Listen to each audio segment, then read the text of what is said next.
en este lunes de la primera semana del tiempo de Cuaresma.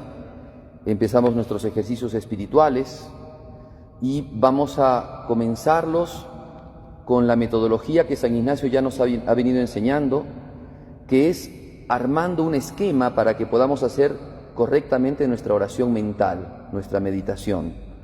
Hoy día yo voy a plantear una meditación para que después cada uno en el lugar donde tiene preparado el rezar pueda dedicar 15 minutos, 20 minutos, media hora en su meditación. Entonces la primera cosa es armar el esquema, ¿no? Armar un poco lo que es el marco de la meditación. Y la primera cosa que San Ignacio nos ha dicho es que tenemos que hacer siempre, para empezar a rezar, para empezar a hacer nuestra meditación, tenemos que hacer como primera cosa una oración de alabanza a Dios que nos va a dar sus luces y sus gracias en esta meditación. San Ignacio le llama a esto oración preparatoria, y él más o menos nos pone inclusive una primera línea como para empezar esta oración: que todas mis acciones, mis intenciones y mis operaciones sean en esta meditación para la mayor gloria de Dios nuestro Señor, para la alabanza del Creador y también para la salvación y el beneficio de mi alma. Ya uno empieza con eso, puede dedicar unos pequeños minutos a esto. En segundo momento, como primer preámbulo, San Ignacio siempre nos dice que pongamos una cosa a la imaginación, es decir, que hagamos una representación, que pongamos bajo nuestra conciencia una representación que la imaginación nos permita dar. A esto le llama él la composición del lugar. Y entonces aquí, como vamos a dedicarnos a ver la tercera semana de los ejercicios espirituales, por ser Cuaresma, nos dedicamos a contemplar los misterios de la pasión de nuestro Señor Jesucristo, vamos a poner como composición de lugar el Calvario, o sea, el Gólgota, donde fue puesto Jesucristo. Y ahí podemos ver entonces la cruz de nuestro Señor Jesucristo puesta al lado o en el medio de los otros dos crucificados, del buen ladrón y del mal ladrón. Ver entonces el lugar, ver la escena, quedarnos un momento allí para poder después empezar a mirar e indagar todo lo que podemos sacar de la pasión de nuestro Señor Jesucristo. Vamos a hacer también una petición como marco de esta meditación, siempre lo pide San Ignacio, y aquí será, como en toda la tercera semana, dolor con Cristo doloroso, quebranto con Cristo quebrantado, lágrimas, pena interna de tanta pena que pasó por mis pecados. Y podemos hacer inclusive más concreta nuestra petición en esta meditación, que sería conocimiento interno de tanto dolor que Jesús pasó por mí en la pasión. Bien, tenemos entonces esto como preámbulo. Ahora vamos a armar los puntos de la meditación, ¿no? Los puntos de la meditación, que vamos a tratar tres. Vamos hoy día a tocar la pasión de nuestro Señor de manera general, no vamos a tocar un punto en particular, sino de manera general, para después ir indagando un poco, ya punto por punto, las escenas distintas, ¿no?, que nos hablan los evangelios acerca de la pasión de Jesús. Nosotros tenemos ya un conocimiento grande de la historia, porque todas las cuaresmas del año y todas las Semanas Santas contemplamos, ¿no?, al Señor que padece por nosotros en la cruz. Bien, voy a sacar esto de un texto que tiene San Alberto Magno y que el padre Luis de la Puente lo pone en su libro de meditaciones acerca de la pasión. Decía San Alberto Magno: la pasión de Jesucristo beneficia más a un alma, o sea, meditar la pasión de Jesucristo beneficia más a un alma que si el alma estuviera todo un año haciendo ayunos de pan y agua, o si se mortificase de tal manera crudísima, o que inclusive rezase todos los días las horas litúrgicas. Y esto dice porque esas oraciones y esos actos de penitencia son actos externos, pero la pasión del Señor es algo que nosotros lo vamos midiendo, considerando y reflexionando de manera interna. Y entonces cuando llega algo al corazón del hombre, esto le ayuda muchísimo más que hacer solamente actos externos. Y dice, por 3 razones la pasión de nuestro Señor Jesucristo es edificante de manera grande, de manera rutilante para todos los cristianos. Por 3 razones. Claro que hay más, pero él señala solamente 3. Primero, porque la pasión de Jesucristo nos lleva al crecimiento de las virtudes. Segundo, porque la pasión de Jesucristo nos ayuda a purificar nuestros pecados. Y tercero, porque la pasión de Jesucristo nos ayuda a mortificar nuestras pasiones. Yo voy a considerar esos 3 puntos y esos van a ser los 3 puntos de esta meditación. Primero entonces, la pasión de Jesucristo, vamos a darles distinto orden ahora. La pasión de Jesucristo purifica, o sea, nos ayuda a purificar nuestros pecados. Nosotros sabemos que en nuestra vida personal, por nuestras debilidades, por nuestro orgullo, nuestras terquedades, por tantas cosas, hemos caído en una gran cantidad de pecados. Sabemos también que Dios nos perdona los pecados. Pero ¿a costa de qué Dios nos ha perdonado los pecados? Nos ha perdonado a costa de su pasión. Dios podría haber utilizado un medio menos llamativo como la pasión, un medio tal vez menos doloroso como el de la pasión, y sin embargo quiso utilizar la pasión, es decir, quiso entrar en el misterio del dolor, y por este misterio del dolor que llegó hasta la muerte, el derramamiento de la sangre, la humillación, la injusticia, la calumnia, la traición, tantas cosas podemos decir de la pasión. Por este misterio doloroso, Jesucristo quiso darnos la salvación. Y entonces nosotros, que somos ante Cristo los deudores, porque tenemos muchos pecados a los cuales Cristo los ha borrado con su pasión, considerar entonces los dolores de Jesús, considerar la pasión de Jesucristo, nos tiene que llevar como primera cuenta a purificarnos.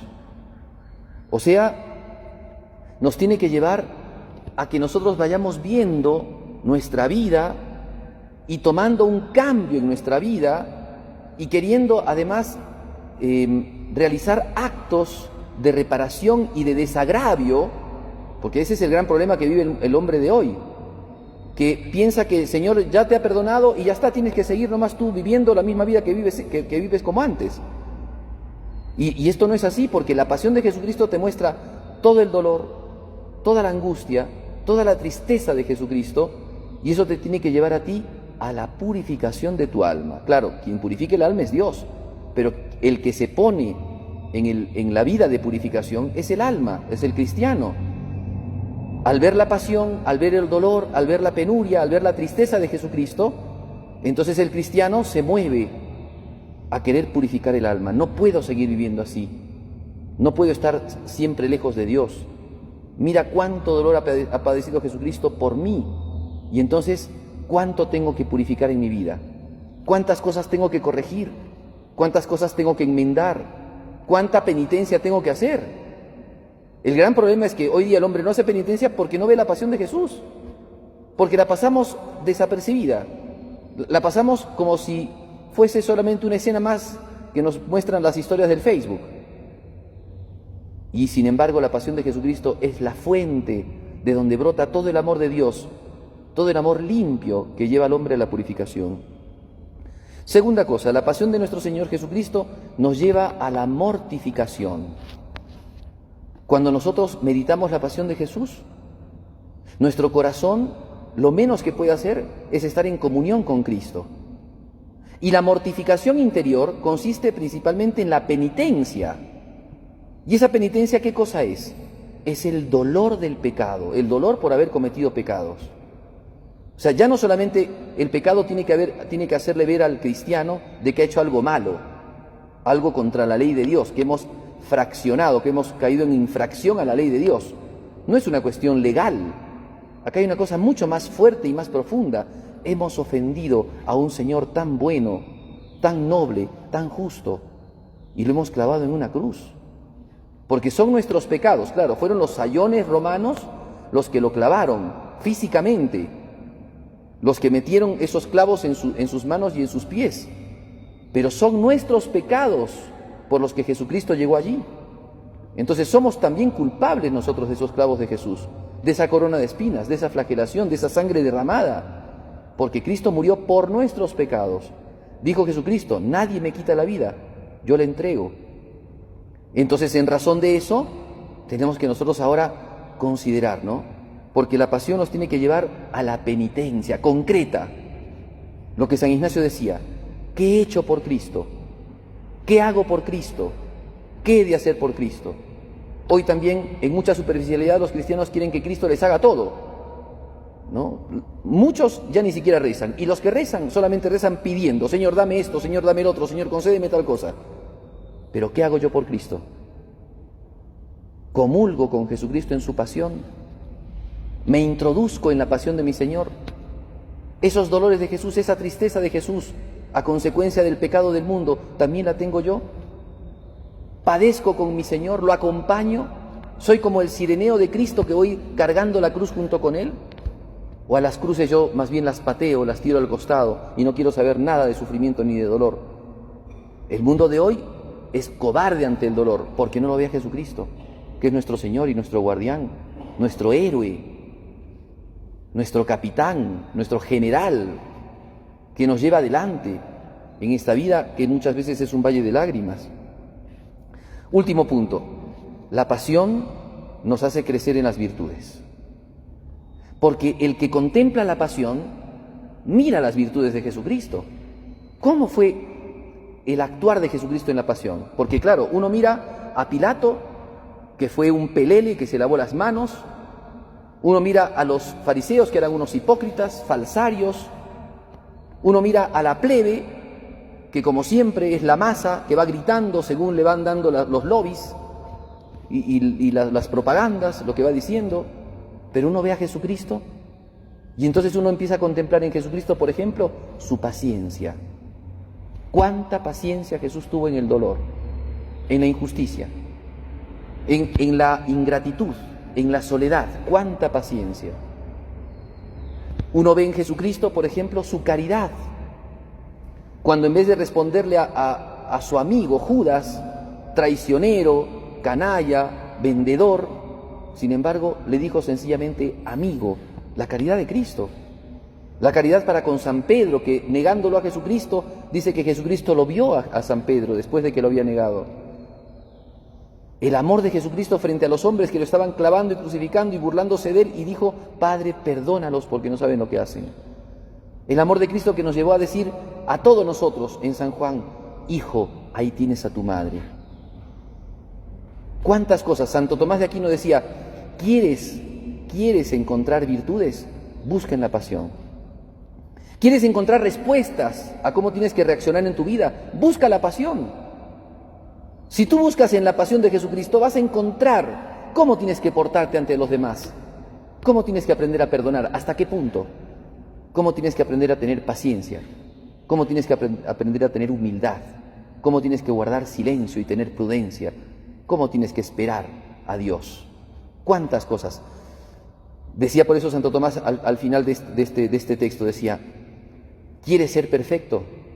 Deja todo lo que Jesús dejó en la pasión y asume todo lo que Jesús asumió en la pasión. Eso te va a conceder la perfección. Por último, terminamos nuestra meditación con un coloquio en donde le hablamos a Jesús de lo que Jesús nos muestra en la pasión y nos comprometemos con Jesús a vivir esto que la tercera semana nos pide: dolor con Cristo doloroso, quebranto con Cristo quebrantado, unirnos a Jesús, conociendo internamente al Señor en la pasión. Le pedimos estas gracias a la Inmaculada Madre de Dios, la Virgen de los Dolores, la Madre de Jesucristo y Madre nuestra.